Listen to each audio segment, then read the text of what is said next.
Good morning, welcome to ITM Group of Institutions. Today at ITM Business School, we had privilege that we got a very senior people from London. We have Kevin Moore, who is actually a director at CISI London main office, and he is with us. He had actually given a little insight to all the faculty members about how global business is actually working around the globe and how CISI play an important role to impart a quality education in the field of finance. So Kevin, thank you very much for coming to India and coming to ITM Business School.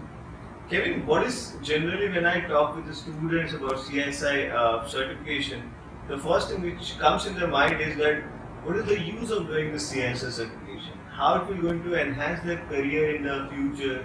Many a time I talk with traders, wealth managers, corporate finance professionals, commodity managers, and the question which I get from many people is that why CISI certifications? Can you just put some light that how actually it is unique from other certifications? Well, it's a very sensible question because I don't think I'd do a qualification and put all the work and study into something unless I knew why.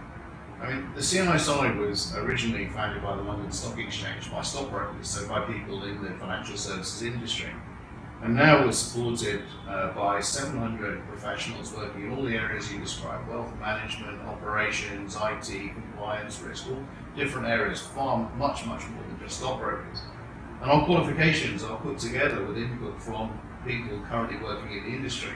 So I think what we would say is that those qualifications are relevant and they're built by people currently working who know what they would like people to be qualified in. So they know the qualifications that they would want to see people arriving, turning up and trying to get jobs in their businesses. So we think our qualifications are useful, basically. So Kevin, you are a global business development manager. I mean, apart from India, in which other countries you are actually giving that certifications? Well, all over the world, really. I mean, our newest office is in Manila.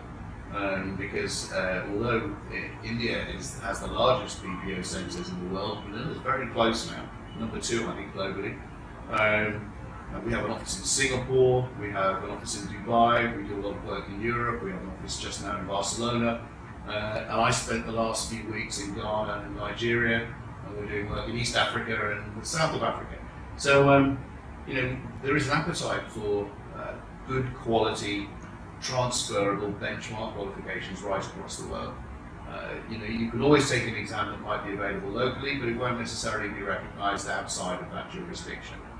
And we came to India in the first place because the international banks we were working with in London were setting up big operations in India, and they wanted to have common qualifications with London, same in Mumbai, same in Hyderabad, same in Bangalore, wherever they were setting up. They wanted to be sure that people were working at consistent levels. And actually that theme has carried on, I think, into other areas of finance. So do you feel that, with the growing economy all over the world, an Indian professional who is doing this kind of certification, like wealth management certification, corporate finance certification, they have ample of opportunity to get jobs abroad apart from India? Absolutely. I mean, we're very proud to have been in India for 10 years, and one of our earliest associations was with ITM. But another place we've just been 10 years in is Dubai. If I go into a local bank in the UAE, I am very likely to meet Indian citizens working for those banks like Mashrak and others. And the qualification that they take, the wealth management qualification that's recognised in India by an ISM, is the same qualification that's used in banks across the Gulf, actually, not just the UAE, but in Kuwait, in Qatar, and Oman, and other countries. So absolutely transferable, and someone taking an exam here could use it in other countries. Generally, what happens that this certification is very unique, and the quality of material which I had gone through is really good. So do you have any train-the-trainer program so that the people, say someone who is actually there in South Africa, someone is there in Argentina, or someone is there in, say, Australia.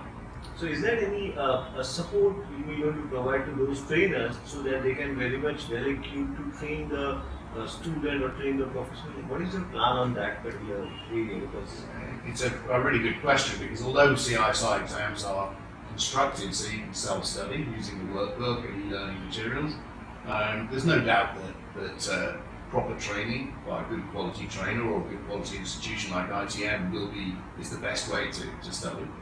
So yeah, we work on capacity building in some countries where it makes sense to do that. So for example, when I was in Nigeria, we might arrange to get a trainer to go to Lagos to train a group of trainers. The idea is the CISI is not a training body itself. It wants to keep that separate, so there's no conflict of interest between us building an exam and training for that exam. But we're very happy to help build up capacity locally using our network of trainers around the world. Kevin, one more thing which I have observed in India, not only in India but all over the world, now fintech is growing like anything, right? Everywhere if you talk about cashless economy, everywhere you will see that people are turning from cash into the cashless economy. They use mobile phone, mobile banking, they use a lot of internet. So is there any specific certification you are planning for those who want to make career in say fintech space?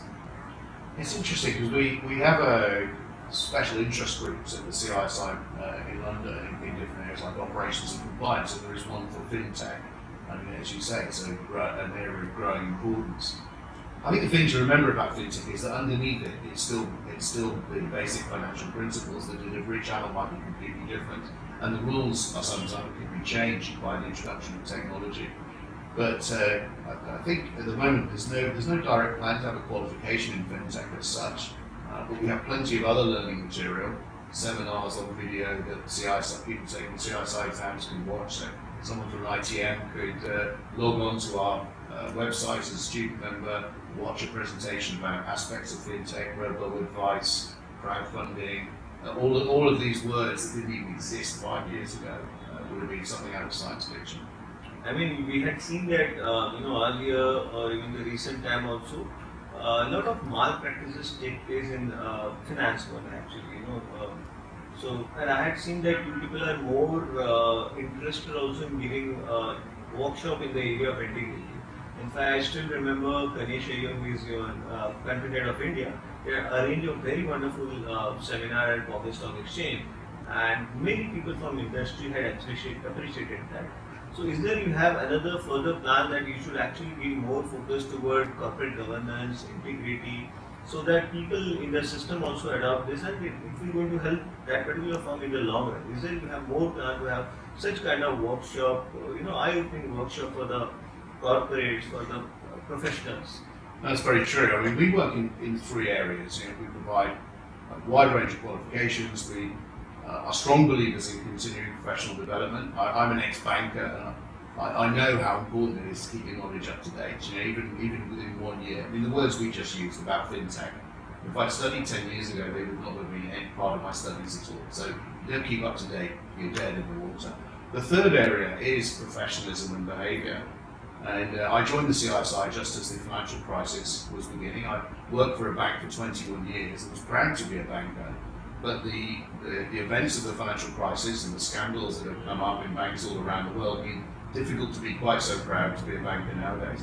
We do an immense amount of work. The seminar that you were describing, the interactive seminar I'm delivering this afternoon at SEBI, everybody's got interest in this, whether they're regulators or businesses. I think on the 10 days I'm in India this time, I think I'm delivering it 5 times to different groups of people, including students.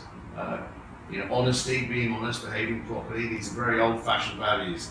But whatever happens in the world of fintech and technology, the people behind it have got to behave properly and be honest.